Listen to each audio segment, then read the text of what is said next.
selamat datang. Saya bacakan lagi profilnya ya Bu ya. Silahkan. Kepada ibu-ibu dimohon perhatiannya.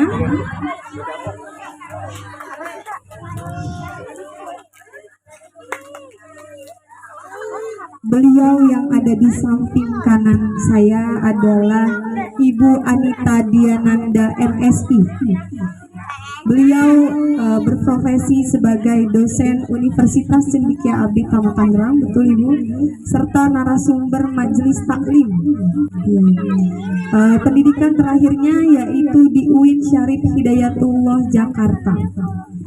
Sudah memiliki anak, anaknya ada 3, betul Ibu, dan cucunya ada 5. Tepuk tangannya dong ibu-ibu. Insya Allah. Baik, mari kita dengarkan pemaparan tentang mengenal otak kanan dan otak kiri anak yang cerdas, kreatif, dan terpuji. Ini sangat penting ya bagi ibu-ibu ya. Baik Ibu, terima kasih. Silakan Bu. Baik. Bismillahirrahmanirrahim.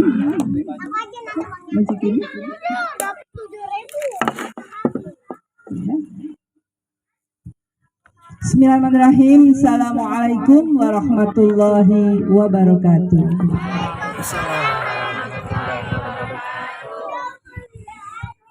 Bismillahirrahmanirrahim. Alhamdulillahirrahmanirrahim. Asyhadu an la ilaha illallah wa asyhadu anna Muhammadar Rasulullah. Raditu billahi rabba wa bil islami dina wa bi Muhammadin nabiyya wa rasulah. Rabbi shrah li sadri wa yassir li amri wahlul 'uqdatam min lisani yafqahu qawli. Alhamdulillahirrahmanirrahim. Segala puji hanya milik Allah Rabb sekalian alam. Allah telah memberikan segala nikmat kepada kita semua, nikmat iman, nikmat Islam, nikmat sehat, dan nikmat alhamdulillah kita bisa berkumpul bersama pada hari ini, siang ini, untuk pelepasan anak-anak kita yang tercinta. Mudah-mudahan kita termasuk hamba Allah yang bersyukur, sehingga Allah akan menambah nikmatnya kepada kita semuanya. Tak lupa salam dan salam kita aturkan kepada Nabi besar Muhammad Sallallahu Alaihi Wasallam, kepada keluarga, kepada sahabatnya, dan kita pengikutnya. Mudah-mudahan tetap istiqomah, dan mudah-mudahan insya Allah bisa kita akan dipertemukan di suatu tempat yang sangat-sangat indah, yaitu di surga nanti. Amin ya Rabbal Alamin. Tapi di sini aja yang aman ya. Yang terhormat Ibu Ketua Yayasan KB Faidah Cendekia Perdana, ya, mudah-mudahan tetap dalam keadaan sehat walafiat. Ibu Kiki, alhamdulillah ya.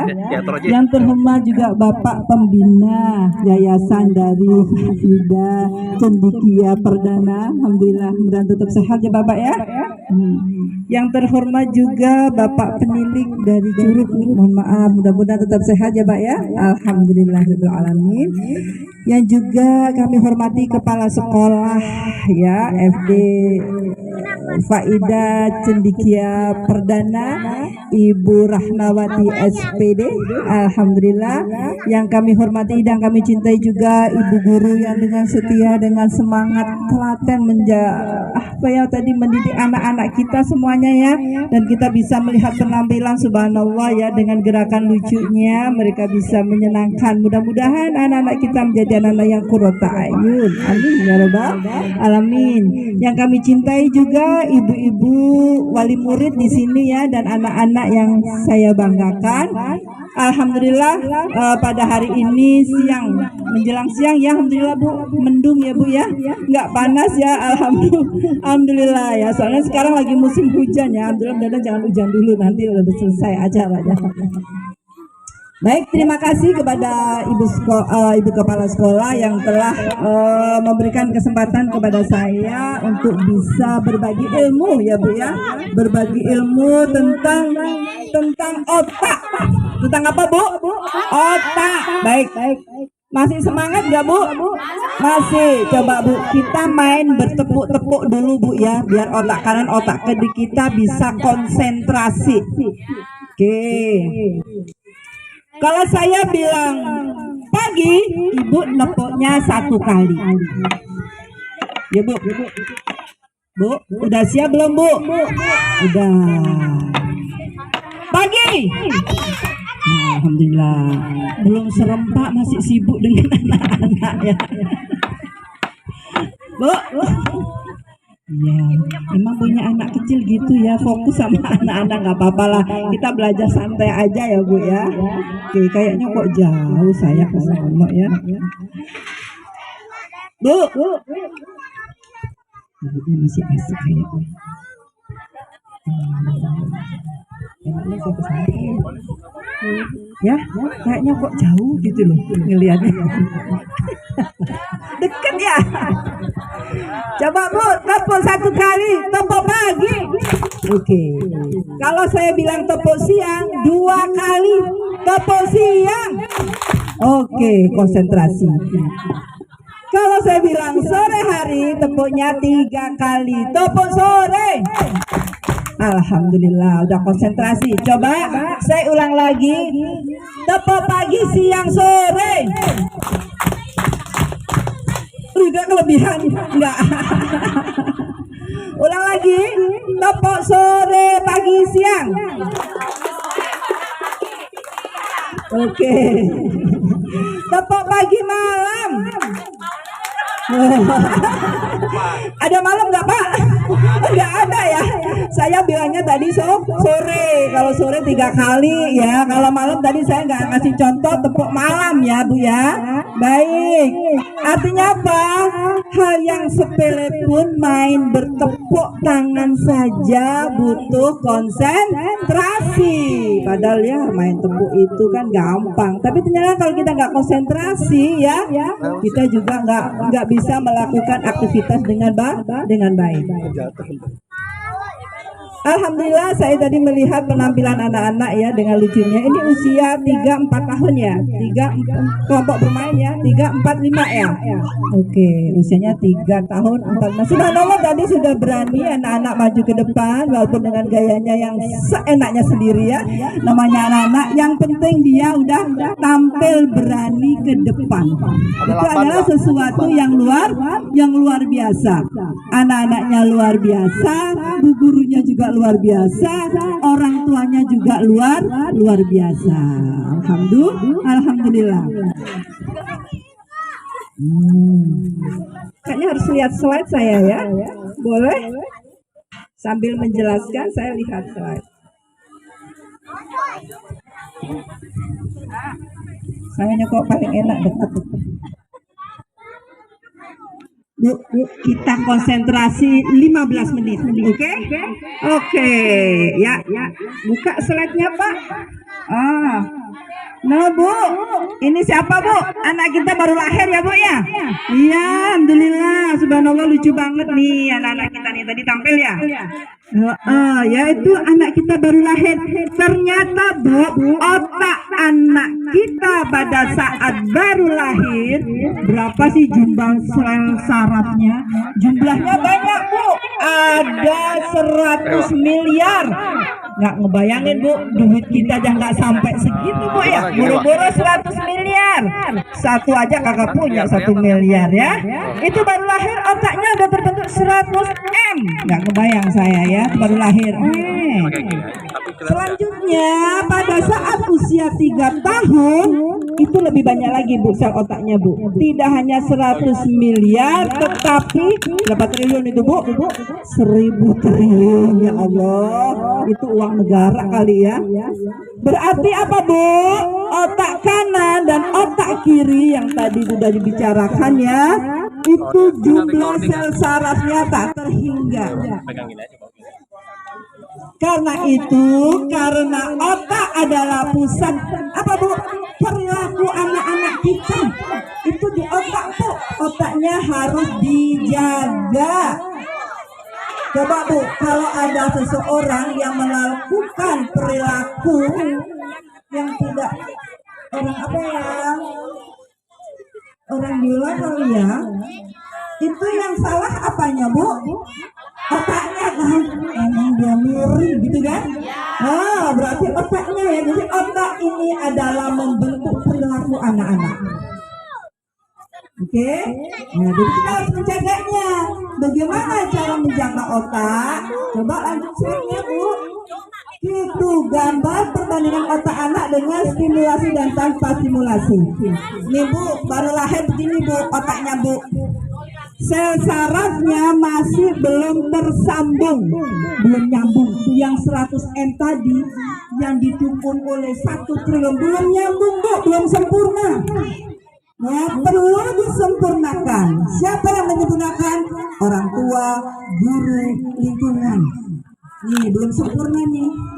Nah, kalau otak yang sebelah sana Bu, yang ujung Bu, udah banyak kan dikit, tapi masih sedikit, belum nyambung.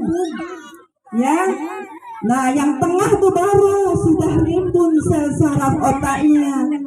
Nah, kalau sel saraf otaknya sudah rimbun, berarti anak sudah banyak perilaku yang dia lakukan. Mau tahu Bu, perilaku kita benar-benar mendukung otak apa tidak ya? Coba tahu. Ini ada sebuah penelitian. Apa Bu? Penelitian. Ada seorang dokter PhD, ya dari mana ya? Dari Chicago. Namanya siapa? Liz Elliot PhD. Dia ngadain penelitian Bu.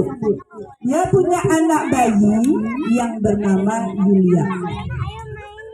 Dia ingin tahu kayak apa sih otak anak pada saat gembira dan otak anak pada saat dia tertekan. Akhirnya bayi tadi, dia punya bayi Yulia ya, dia pasang kabel beberapa kabel ditempelin di otaknya. Kemudian kabel tadi disalurkan ke layar monitor laptop. Nah, kemudian bayinya tadi saat itu sedang tidur. Dia ingin tahu gambar otaknya anaknya kalau lagi senang seperti apa ya. Tiba-tiba bayi Yulia terbangun. Biasa tuh kalau bayi bangun itu kan dia bisa minta nenek ya Bu ya. Minta nenek tuh. Senang nggak Bu bayinya Bu pada saat dia bangun tidur kemudian dia dapat nenek? Senang ya. Dia dengar lahapnya nenek ibunya. Pada saat bayi senang hatinya, dia lihat di layar monitor itu ada sambungan-sambungan sel saraf berbentuk sangat indah. Sampai ibunya tadi ya, seorang dokter peneliti, seorang ahli biologi dan otak mengatakan, wow, bagus banget sambungan sel-sel sarafnya. Berarti kalau anak lagi senang, dia tuh akan saling sambung menyambung, ya, untuk memperkuat sel-sel yang tadi belum tersambung. Makanya kalau anak kecil dibiarkan saja, udahlah seperti air mengalir, kagak ada yang didik, yang penting makan doang kenyang, nanti otaknya jadi begini Bu. Ya, alhamdulillah di sekitar sini ya perumahan ada TK ya, kelompok bermain, di mana di situ stimulasi dirangsang anak-anak kita pada tadi nyanyi, nari, baca puisi, itu untuk melatih otak agar otaknya sehat. Senang ibunya melihat, wah keren sekali sambungan otak-otaknya. Tidak lama kemudian, namanya bayi dia itu kakinya ginjal-ginjal gitu, mengenai kabelnya putus. Tanpa disengaja, berteriaklah Ibu Elis tadi. No, katanya. Jangan ditendang, gitu kan putus. Ternyata apa yang terjadi pada saat ibunya tadi terkejut dan ibunya berteriak, no. Ternyata Bu, dia lihat di monitor sel sarafnya tadi menggelembung, ya kemudian pecah dan mati. Itu baru satu teriakan, sel-selnya mati Bu. Tadi pagi siapa yang teriak-teriak? Cepetan bangun pagi, mau lari, cepetan makan. Kamu tadi pagi diteriakin sama mamamu nggak? Kamu tadi pagi disuruh mandi marah-marah nggak? Pada jujur nih. Siapa yang marah-marah? Mamanya marah-marah nggak? Ada nggak yang tadi mamanya marah-marah? Nggak ada. Oh alhamdulillah mamanya baik-baik semuanya ya. Bu hati-hati. Nggak ada yang marah ya, tadi mamanya baik-baik banguninnya ya. Oke, sampai tadi makan dipaksakan sama mama. Oh, enggak ada. Oh, kamu gimana kata mamamu? Ayo makan, cepetan. Gitu. Apa gimana? Bilang Bu, anaknya jujur. Ya Bu ya, jadi ternyata satu teriakan saja itu bisa menggugurkan sel-sel otak. Apalagi bangun tidur dimarahin, dan pulang sekolah dapat nilai gak bagus, dia nakal sama temennya dimarahin lagi. Belum sore mau ngaji, anaknya gak mau ngaji, mamanya marah lagi. Malam tidur malam dimarahin lagi. Ya Allah, itu berapa yang gugur? Dosa kiranya Bu ya. Otaknya gak tumbuh dengan sehat karena ego kita. Orang tua suka gak sabar. Bukan anaknya nakal, kagak. Gak ada anak yang nakal. Yang ada orang tua yang tidak sabar, maunya cepet, maunya instan. Siapa yang tadi pagi sarapan mie instan? Nih yang maunya instan, gak mau bikin sendiri. Oh gak ada nih, kayaknya pada jujur-jujur gak ada ya. Oke ya Bu ya. Ternyata kalau hormon tadi ada namanya hormon cinta. Hormon apa Bu? Hormon cinta. Namanya apa hormon cinta? Jadi pada saat anak itu hatinya senang, hatinya apa ya, merasa dia itu dihargai, itu ada hormon oksitosinnya meningkat.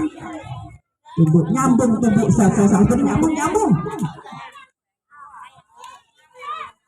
Bagaimana kalau anak tadi yang dia lagi tertekan, dimarahi, dia nggak nyaman di sekolah. Saya tadi pinjam-pinjam sama anak-anak. Kamu seneng nggak ke sekolah? Seneng dong. Oh, alhamdulillah. Gurunya baik-baik dong, baik-baik. Alhamdulillah. Teman-temannya baik-baik. Tadi kan saya ngobrol sama anak-anak dari tadi tuh ya. Oh, saya dikasih minum. Ibu ini punya siapa? Nggak tahu Bu. Ibu kok nggak tahu sih? Iya, Bu tadi nggak tahu kalau dikasih minum. Ini punya siapa? Saya bilang gitu. Diprotes. Belajar dong Bu. Gitu. Apa ya? Ini kayaknya. Iya, Ibu belajar. Tadi tuh nggak belajar, nggak tahu. Bu anak-anak cerdas ya. Itu berarti anak kita cerdas Bu, anak kita kritis.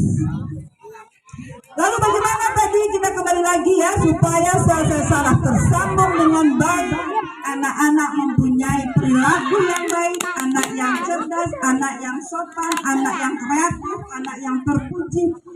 Kita dulu nih lingkungannya, bagaimana lingkungan tadi bisa menstimulasi otak kita. Nah, ternyata Bu, kalau lagi marah ya, itu hormon kortisolnya itu naik. Dia bisa turun, hormon stres itu bisa naik Bu kalau kita marah Bu. Dia bisa turun apabila kalau kita lagi marah, anak kita lagi rewel. Itu kata penelitian nih, kata Rasulullah juga demikian. Harus ada kontak skin to skin, kontak kulit dengan kulit. Apa sih maksudnya kontak kulit? Kalau anak kita lagi marah, lagi kesel, ya Allah, belum jadi anak yang sedih. Kontak di peluk. Kan kesel ya kita ya, tapi tetap harus ada sentuhan. Ini ajaran Rasulullah juga loh Bu. Apa coba Rasulullah? Kalau kita bertemu dengan seseorang yang dia punya rasa nyaman, kita harus bersentuhan. Benar nggak? Sentuhan nggak itu? Sentuhan. Anak kita mau berangkat sekolah, yang betul ya Nak, di sekolah ya. Itu disentuh Bu. Itu hormon cintanya dia akan ya dengan sentuhan ya. Kemudian dengan apa lagi Bu? Dengan ucapan. Ucapan apa Bu? Mudah-mudahan kamu nanti bisa menuntut ilmu dengan baik. Seperti itu ya Bu ya. Jangan lupa untuk memaksimalkan otak kanan dan otak kiri, banyak-banyakin sentuhan kepada anak. Banyak-banyakan pujian kepada anak, tapi kurangi marah-marah. Ketawa yang ketawa ngerasa kali ya. Susah katanya Bu, nggak sabar. Kita ingat, saya ingin otak anak saya ini berkembang dengan baik. Apa otak anak saya tadi cuma ya udah, kalau nggak baik begini Bu, dia nggak ada empati, nggak ada peduli amat. Kenapa? Soalnya dia melihat tuanya atau lingkungannya, dia nggak respect kepada lingkungannya. Jadi ada yang namanya saraf mirror neuron. Mirror neuron itu otak yang dalam otak kita, termasuk dalam otak anak-anak, itu adalah otak yang Mirror, namanya mirror apa Bu? Mirror itu Bu? Mirror itu cermin. Ya, jadi otak mirror itu, yang mirror itu, dia itu bisa bisa ditiru atau menularkan emosi kepada orang lain. Jadi anak itu bisa belajar ya emosi dari orang tuanya atau orang-orang yang ada di dekatnya. Bagaimana gestur anak pada saat dia disuruh diguru, bagaimana dia cara berbicara. Kalau kita misalkan begini Bu, ya mirror itu contohnya begini. Ibu pulang dari kerja, atau ibu pulang dari suatu kegiatan di luar, capek, jalanan macet gitu kan, jalanan macet, perut lapar, aduh pulang sore, udah pulang, anak-anak di rumah pasti kan, ibu mau cerita, ibu aku tadi ketemu ini, yang satunya cerita minta makan, kan ibunya capek, ya dada dulu ya, ibu mau masuk kamar dulu, ibu mau istirahat dulu, nanti setelah istirahat baru nanti ibu penuhi keinginan kalian. Kadang-kadang kita udah masuk rumah, masuk kamar, kunci istirahat. Padahal dalam hati kita, ntar habis istirahat bentar, baru aku akan ngurusin anak-anak. Tapi namanya otak mirror, anak tuh melihat, oh jadi kalau mama tadi sedang capek, boleh marah, boleh cemberut, boleh nggak peduli, ya nggak? Itu anak mirror, dia melihat. Nah, pas ada pesannya sama kita suruh Nena tolongin ini kamu gimana sih, disuruh ibu mau kamu, ibu cerewet amat sih, dia nggak peduli. Kenapa? Dalam otaknya tadi tertanam pada saat di rumah. Kenapa ada yang jatuh? Apa yang bisa? Ada yang jatuh.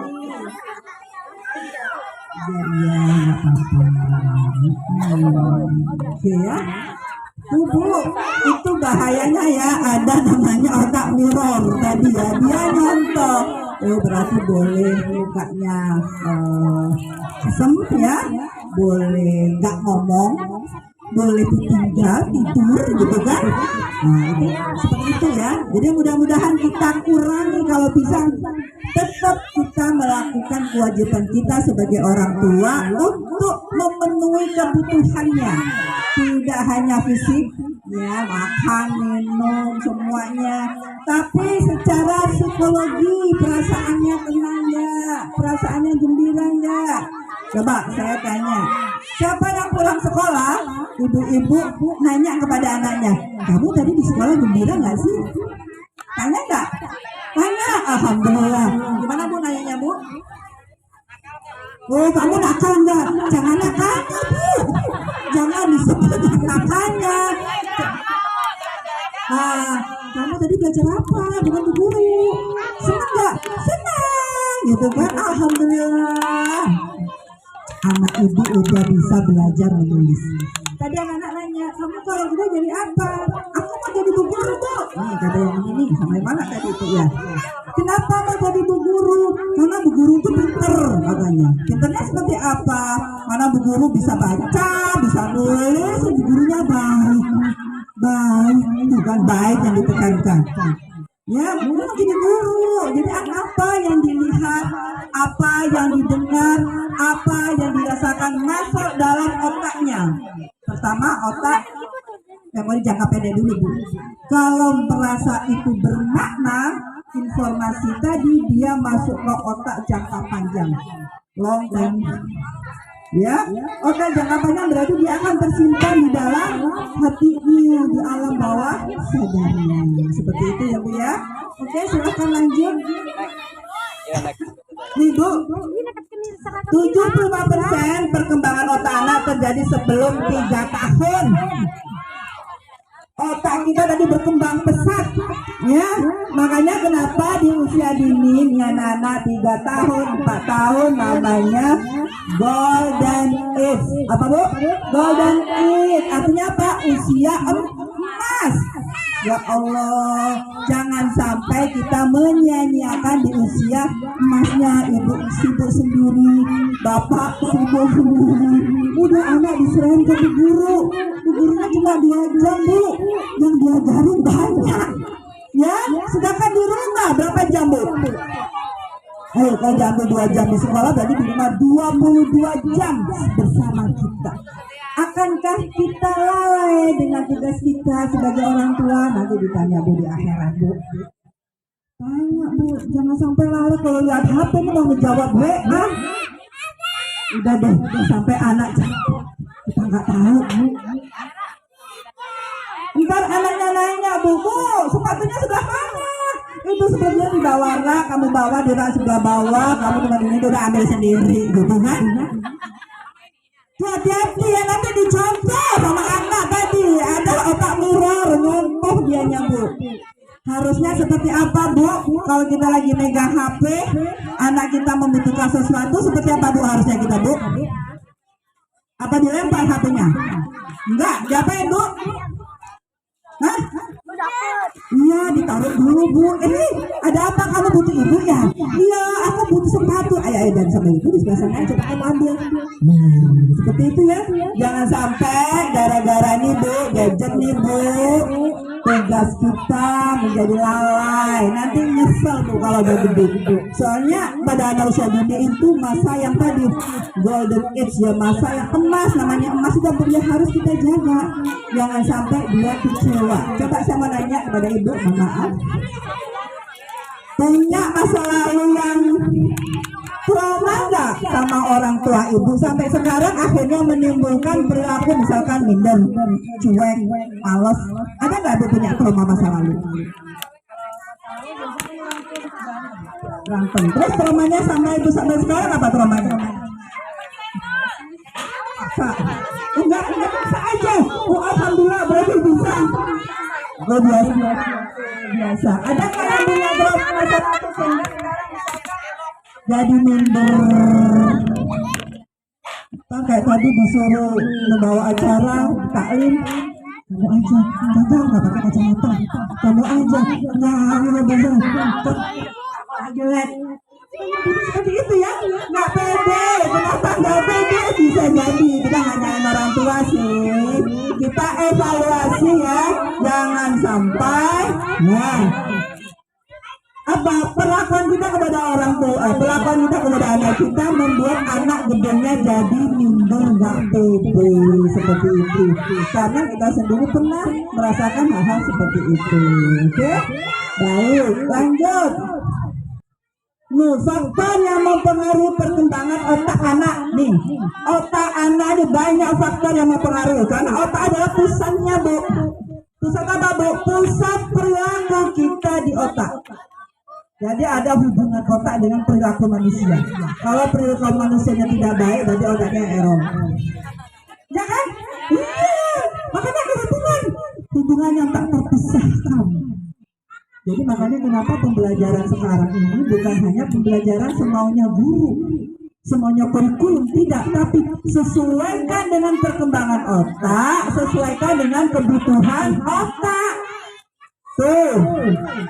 Siapa yang mempengaruhi perkembangan otak anak? Keturunan. Ada sebut turunan dulu, tapi kan jauh ya. Mungkin yang beberapa mungkin ada yang mudah stres gitu. Bisa jadi ada turunan. Ya, kemudian yang kedua apa lagi? Pola asuh. Nah, ini yang mempengaruhi perkembangan otak anak. Apa namanya pola asuh? Apa namanya pola asuh? Ini diasuh gitu. Apa? Pola asuh apa? Iya, bagaimana interaksi orang tua dan anak? Apakah pola asuh itu dengan cara demokratis? Apa demokratis itu, Bu? Bebas berpendapat, misalnya gimana, Bu? Contohnya, Bu. Aku ngasih contoh kita boleh paham. Coba, Bu. Anak betul baharin, anak menyemprot sama baharin. Enggak begitu, Bu, ya. Bukan begitu ya. Pola asuh itu mempengaruhi perkembangan otak. Pola asuh misalkan gini, Bu. Jadikan suasana keluarga kita itu yang kondusif. Apa kondusif itu? Yang nyaman, yang aman ya.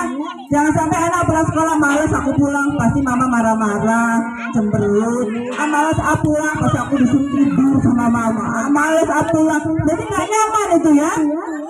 Berarti ada yang salah dengan perintah kita. Oke, apalagi kalau yang demokratis itu seperti apa lagi? Kalau memberikan suasana yang nyaman, aman, terus apa lagi Bu? Apa Bu? Apa Bu? Membuat aturan Bu di rumah, ada aturannya ya. Aturan apa? Pada saat sekolah, ada saat ngaji, ada saat main, ada saat tidur ya. Jangan semuanya main terusnya juga ya. Ada saat main, ada saat ngaji dan lain sebagainya. Kemudian kalau pola asuh demokratis itu libatkan anak dalam mengambil keputusan, tentunya sesuai dengan usianya ya. Misalkan kalau mau pergi jalan-jalan, kamu pakai baju yang mana? Kita enaknya naik apa? Naik kereta, apa naik pesawat, apa naik mobil? Ya itu karena dilibatkan ya. Mungkin kalau mau ngecat rumah dia gitu, enaknya dicat apa yang juga punya rezeki nih. Nah kita tahu nggak seperti itu ya. Anak itu dilibatkan, oke? Nah, jadi pola asuh itu mempengaruhi. Ada yang pola asuh lawannya demokratis itu apa Bu? Otoriter. Otoriter itu pokoknya anak harus nurut. Anak tidak diberikan kesempatan untuk mengungkapkan pendapatnya. Kamu masih kecil, kita minta sama orang tua. Nah, seperti itu ya. Padahal anak juga punya kebutuhan untuk didengarkan. Baik. Kemudian apalagi yang mempengaruhi otak, lingkungan dan nutrisi. Bu, kalau pagi anak-anak kalau bawa ke sekolah, bawa kue apa? Bawa mie, Indomie. Kamu kalau pagi bawanya makanan apa kalau di sekolah? Kalau pagi kalau pergi sekolah, kamu dibawain makanan apa sama mama?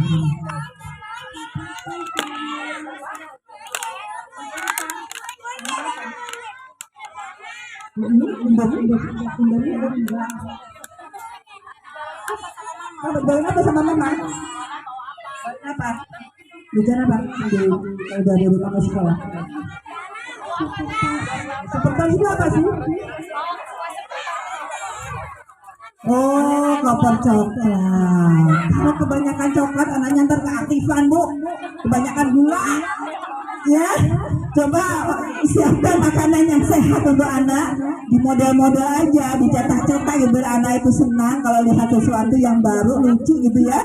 Jangan dibawain makan makanan yang terlalu berlebihan. Makan makanan yang sekarang banyak mengandung apa itu Bu? MSG dan lain sebagainya, itu juga nggak bagus ya. Itu juga mempengaruhi otak Bu. Kalau setiap hari sampai berapa tahun, anak kita takutnya takutnya anak kita pasti ada efek samping ya, seperti itu ya. Oke, kemudian paparan racun atau infeksi, insya Allah aman ya Bu ya. Di sini ya banyak pohon-pohonnya, insya Allah sehat itu ya. Oke, silakan dilanjut Ibu. Bukan penting, ada otak kiri, ada otak kanan. Tadi udah jelas ya, otak kiri itu kebanyakan anak-anak atau kita itu mempunyai karakter apa? Kalau otak kiri suka berhitung-hitungan tuh Bu, logikanya suka menganalisis, itu otak kiri tuh hitung.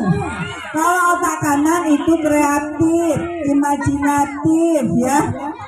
Tapi bukan berarti otak kiri dan otak kanan fungsinya sebenarnya sendiri, itu bekerja sama Bu. Misalkan anak kreatif, otak kanan enggak juga, otak kiri juga ikut ya, ikut andil ya, bukan berarti dipisah seperti itu otak kiri dan kanan ya. Nah, tugas kita bagaimana adanya keseimbangan antara otak kiri dan otak kanan. Oke, lanjut Ibu. Setiap anak itu adalah unik. Apa Bu? Unik. Unik apanya Bu? Unik kelakuannya. Ibu anaknya berapa? 3. Sama nggak sifatnya Bu? Beda. Yang pertama apa Bu? Karakternya Bu? Diam. Disuruh apa? Diam. Yang kedua? Keras kepala. Yang ketiga? Sama keras kepala. Sama begitu ya Bu? Iya, padahal makannya sama, perutnya juga sama, kalau sama, tapi berbeda. Bahkan makan apa kan sidik jari nggak ada yang sama ya Bu, di seluruh dunia nggak ada yang sama, itu hebatnya. Otak juga demikian, tidak ada yang sama. Tergantung dari bagaimana pola asuh kita, bagaimana nutrisi yang kita berikan, bagaimana perilaku yang kita contohkan, ucapan kepada anak itu akan masuk ke dalam otak anak. Makanya hati-hati ya kita sebagai orang tua. Oke, lanjut. Ini ada 8 kecerdasan, Bu. Jangan khawatir, otak ini tadi suka berhitung. Kalau anak kita nggak bisa matematika, kalau masih kecil STK mah belum belajar ya. Kalau anak kita ada SD atau SMP, dia kalau tidak bisa matematika, tidak bisa hitung-hitungan, jangan dipaksa. Dilesin sampai anaknya stres. Oleh sana kagak bisa berhitung. Kalau anak sudah nggak bisa, ya sudah. Yang mana otak kanannya yang kita maksimalkan? Apa? Dia nggak bisa hitung-hitungan, tapi kalau dia suruh gambar nomor 1, iya. Jadi yang gambarnya yang potensi itu kita maksimalkan. Tapi bukan berarti yang kiri kita biarkan, tidak. Tetap kita ajarkan sebatas kemampuan dia. Misalkan anak-anak usia dini sebenarnya saya ada TK juga, ada SD juga. Ibu, saya mau gambar kuburan di angkasa. Masuk akal nggak sih?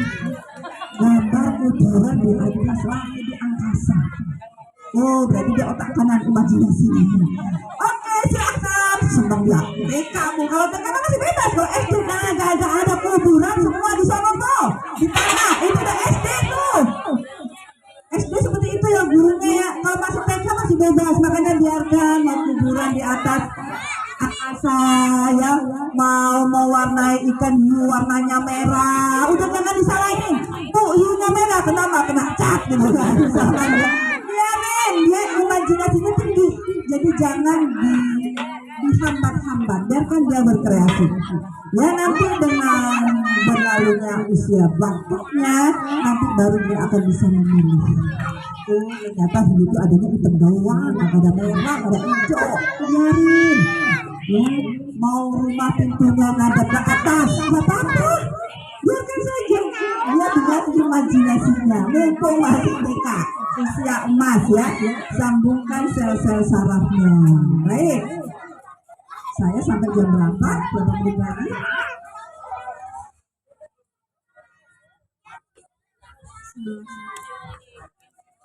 10 menit lagi. Oke, Bu, 10 menit lagi. Cepetan deh. Nih Bu, bagaimana nih Bu ya?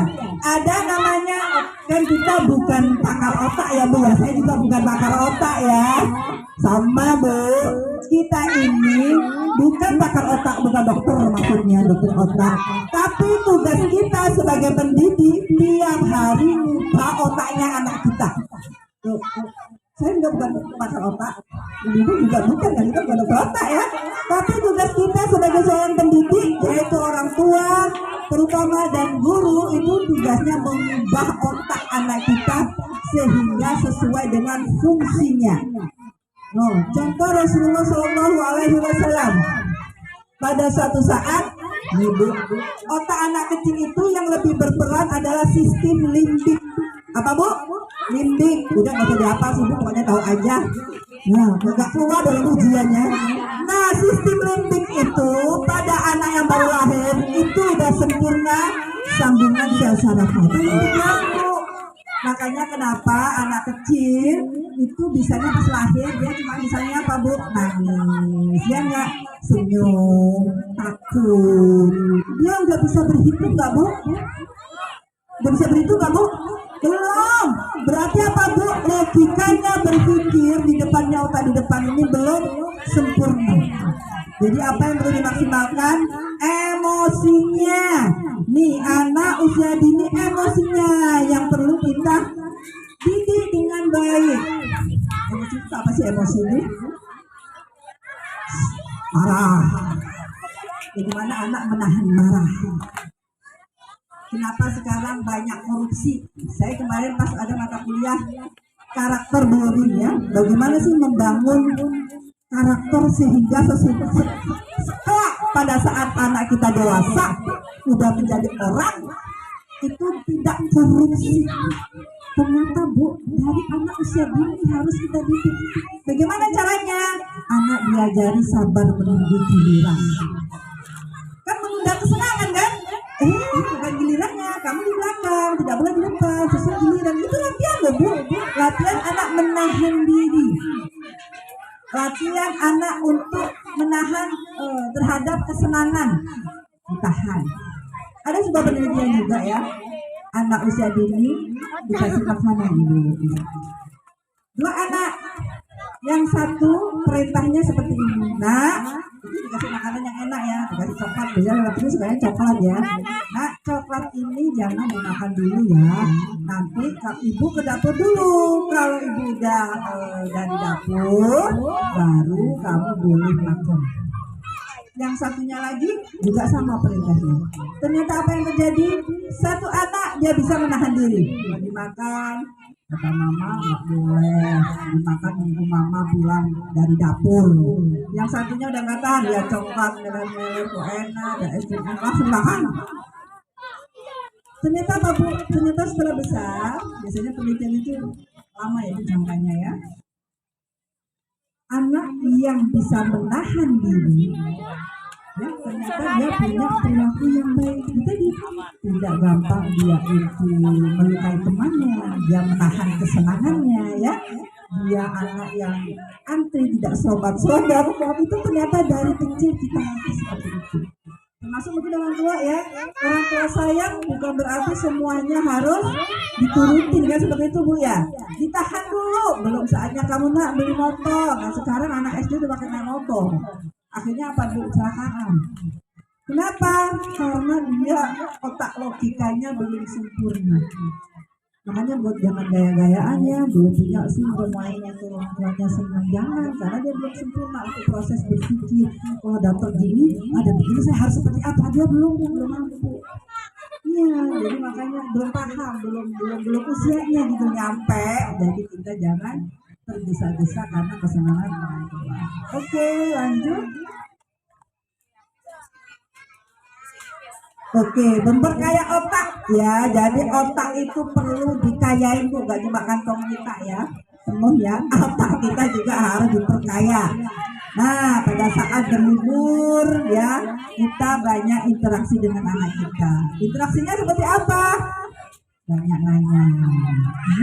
Biasanya kan anak kita kalau jalan-jalan kan pasti dia nanya ya kan, butuh apa Bu. Nah, kita jangan memutuskan pertanyaan-pertanyaan anak kita. Oke, lagi saat bermain, saat di sekolah ya, banyak-banyaklah komunikasi. Dengan cara seperti apa? Nanyanya dengan kata bagaimana. Apa Bu? Bagaimana. Jangan cuma kamu udah makan, udah selesai.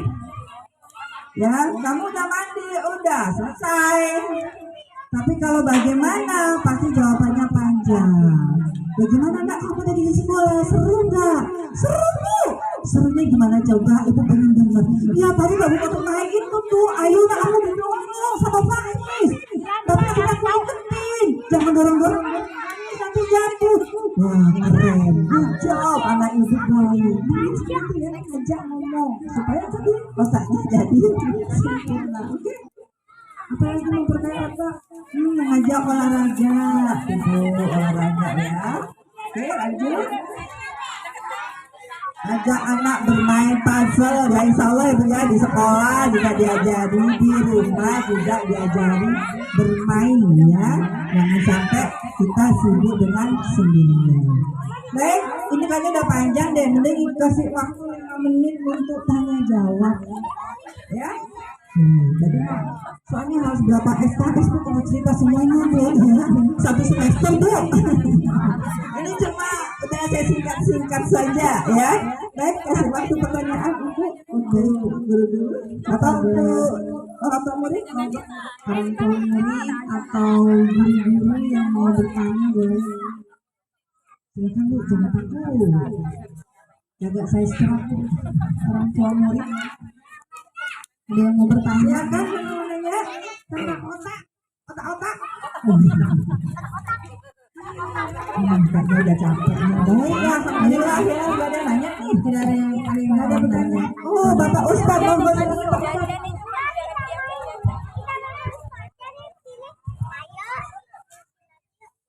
Assalamualaikum warahmatullahi wabarakatuh. Waalaikumsalam warahmatullahi wabarakatuh.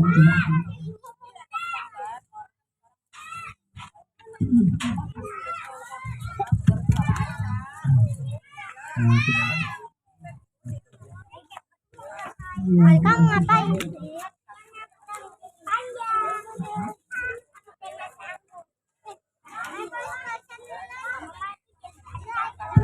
Apa Pak?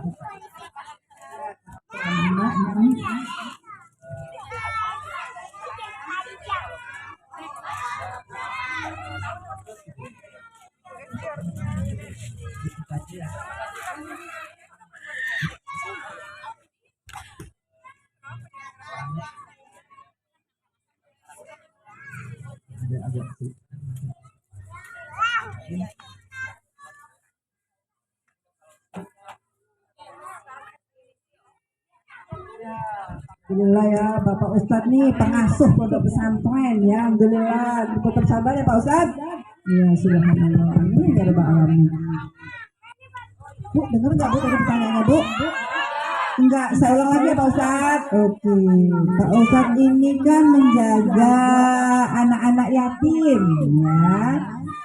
Kan anaknya bapak ibu beda-beda, ibu sama aja beda karakter, iya enggak? Lalu bagaimana nih yang satunya pendiam, yang satunya cerewet, yang satunya apalagi tadi keras kepala dan lain sebagainya ya. Kalau anak mungkin yang dia open ya, anak yang punya karakter ekstrovert ya. Jadi karakter itu ada dua Pak Ustadz, ada ekstrovert, ada introvert. Kalau ekstrovert itu biasanya anaknya itu sukanya kenalan. Dia kayak tadi nyamperin saya, Bu, namanya siapa Bu? Bu, rumahnya di mana Bu? Ada yang diem nyenggol gitu doang tadi ya. Ditanya namanya, lihat temennya lah yang nanya ibu nanya kamu, diem aja. Yang Bu itu namanya Sarah. Ibu nanya kamu coba nama siapa?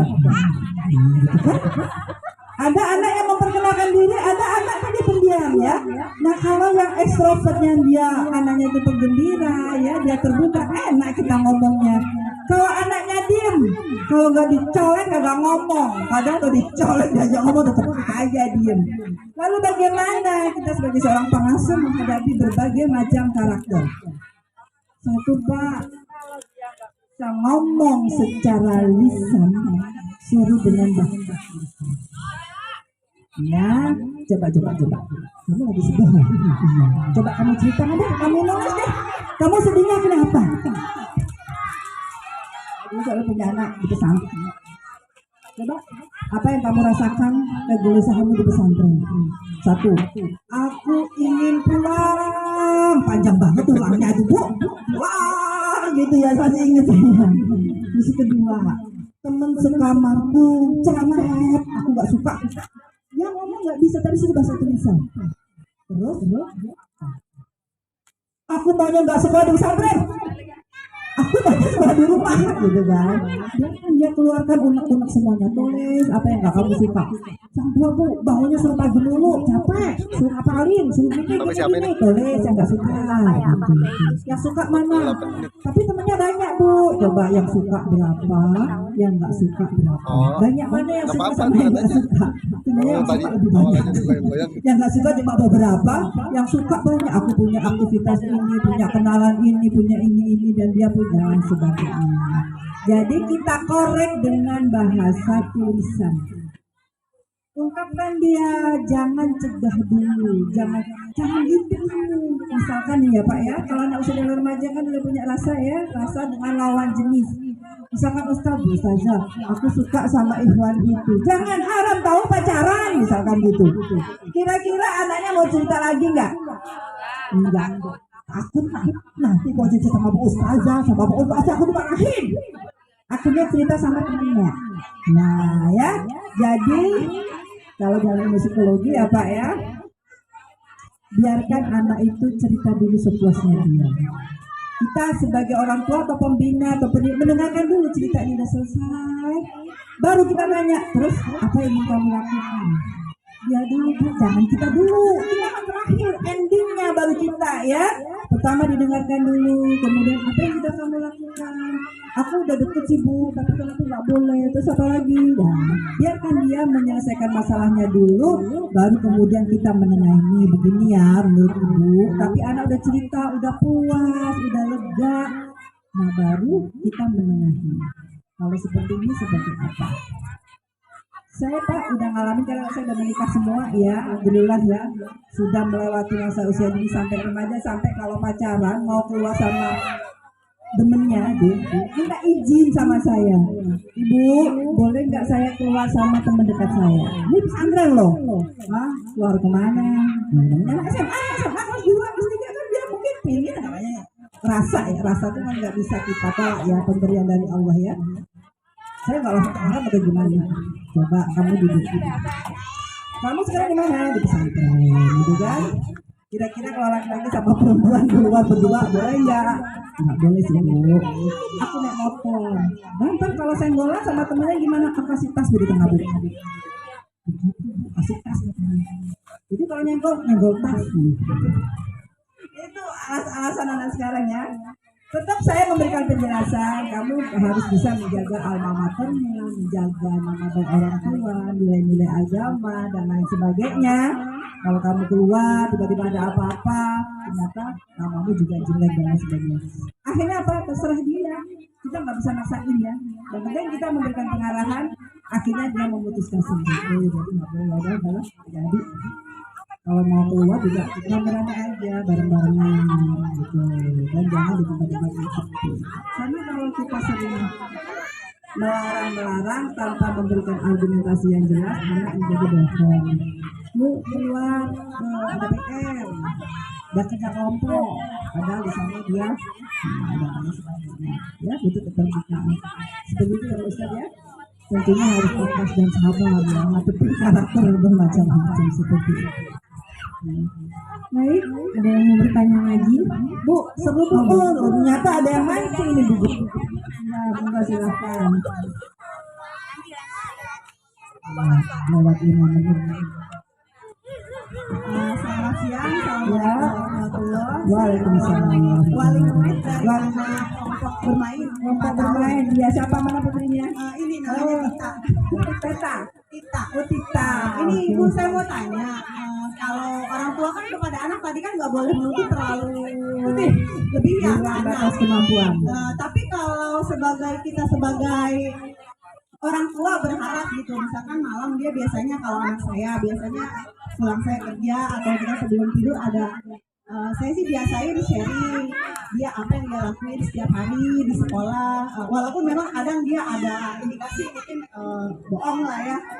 Bilangnya jajan hanya satu, aku juga jadi anak baik anak tapi saya tahu anak saya seperti apa. Itu gimana ya Bu ya? Maksudnya kita mengarahkannya, kata-katanya sih lebih tepatnya. Kamu jangan seperti itu, kalau saya ngomong langsung seperti itu anak itu berpengaruh nggak ya? Jadi saya langsung tembak, kamu jangan seperti itu. Jawab cerita ke mama yang jujur, apa kamu seperti apa di sekolah gitu. Kadang kan saya kan percaya sama orang untuk mengasuh karena saya bekerja. Ada cerita nih anak kita seperti ini di sekolah, tapi dia sendiri cerita ke saya tuh berbeda gitu. Itu gimana ya Bu kata-kata tepatnya? Saya juga nggak mau mempengaruhi otak dia, nggak mau terlalu menekan dia. Saya pengen dia tuh jujur kata-katanya tuh seperti apa gitu ke anak. Itu yang pertama. Lalu yang kedua karena dia masih umur 4 tahun. Tuntutan saya maksimal ke dia tuh untuk kemampuannya itu sampai atau mengingat sesuatu itu batasannya seperti apa untuk usia 4 tahun. Oke, gitu aja sih Bu. Terima kasih. Waktunya boleh nambah lagi Bu Titi. Yang kan tadi jam 11 baru sih udah tapi ada acara lain lagi ya. 5 menit kali ya Bu. Iya, 5 menit nggak apa-apa. Subhanallah ya, bagus sekali pertanyaannya nih. Yang pertama saya jawab ya. Anak usia 4 tahun, dia masih imajinasinya tinggi. Kadang-kadang emang suka bohong, tapi dia nggak ngerti kalau bohong itu dosa, dia nggak paham itu dosa neraka, dia nggak ngerti ya. Lalu bagaimana kalau kita selalu bilang jangan-jangan juga nggak boleh. Tapi memang ada saatnya kita bilang jangan. Ya, kadang-kadang kita dalam ilmu psikologi bukan nggak boleh ngarang-ngarang dengan kata jangan. Bilang aja stop misalkan. Stop sama jangan sama apa beda? Stop itu berhenti, tapi bisa diulang lagi. Tapi kalau jangan misalkan ada hadis la taghdab, jangan marah.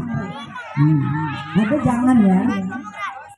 Tapi pada anak usia 4 tahun terlalu banyak jangan juga anaknya nanti mau gini nggak boleh, begitu nggak boleh gitu kan, terlalu banyak jangan. Tapi bukan berarti nggak boleh bilang jangan, ya kan? Ada keseimbangan. Jangan pada saat itu berbahaya. Jangan main pisau. Nah, kamu boleh jangan bilang lebih baik kamu bermain bukan pakai pisau ya, pakai ini, jangan. Jadi harus jelas kalau itu membahayakan anak, bilang jangan. Tapi kalau masih bisa dikomunikasikan dengan baik, kita ngomong.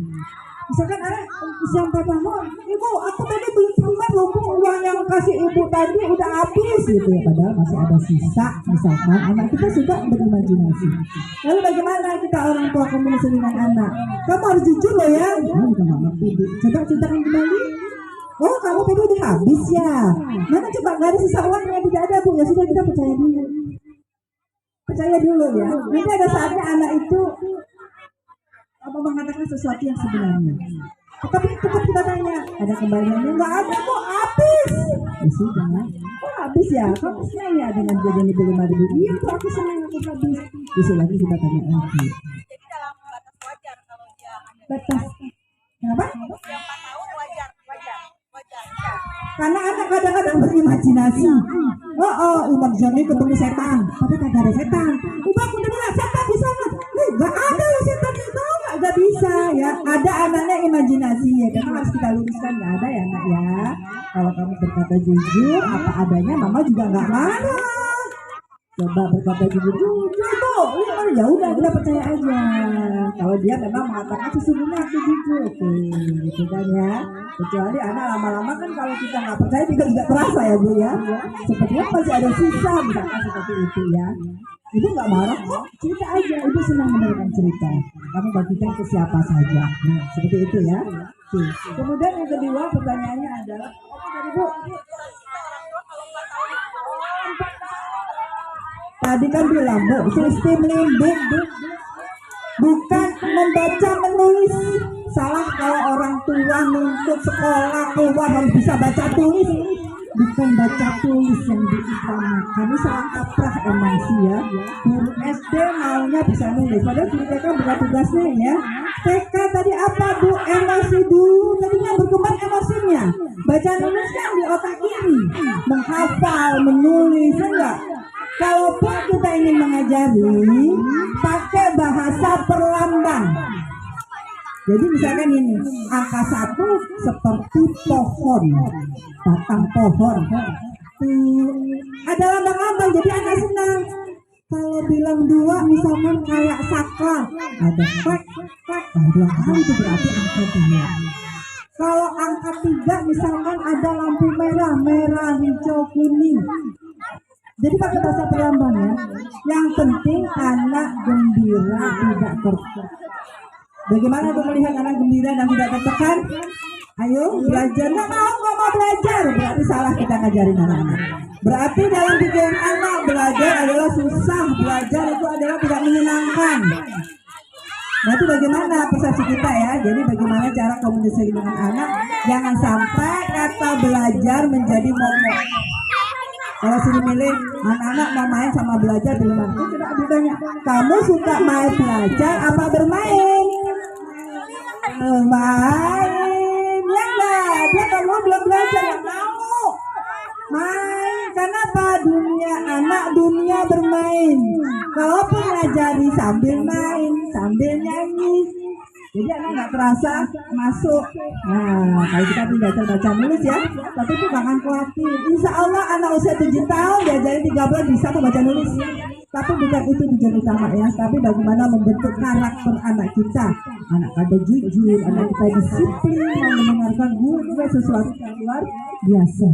Jadi jangan takut ya, insya Allah 7 tahun anak bisa. Saya dulu masuk sekolah baru belajar A, B, zaman saya masih SD. Tapi belum bisa baca, masih belajar. Kalau sekarang kan belum bisa baca ya, bisa khawatir ya. Insya Allah kalau udah mau SD 3 tahun, insya Allah bisa 3 bulan bisa belajar membaca.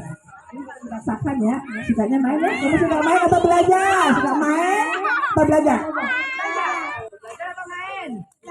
Belajar. Bagus dia. Suka belajar main atau belajar? Berarti dia belajar otaknya menyenangkan. Jadi dia bilang belajar. Oke, terima kasih. Waktunya sudah habis ya. Mereka tadi masih ada acara yang lainnya. Alhamdulillah saya ucapkan selamat kepada anak-anak ibu yang sudah lulus ya, dan juga sekolah yang lebih tinggi. Mudah-mudahan berhasil, sukses, orang tuanya sabar, dan terima kasih pada guru-guru ya yang telah mendidik dengan semaksimal yang beliau berikan. Mudah-mudahan kita semua dalam keadaan sehat walafiat dan tetap beraktivitas dengan sebaik-baiknya. Mohon maaf lahir dan batin. Terima kasih dari saya. Assalamualaikum warahmatullahi wabarakatuh.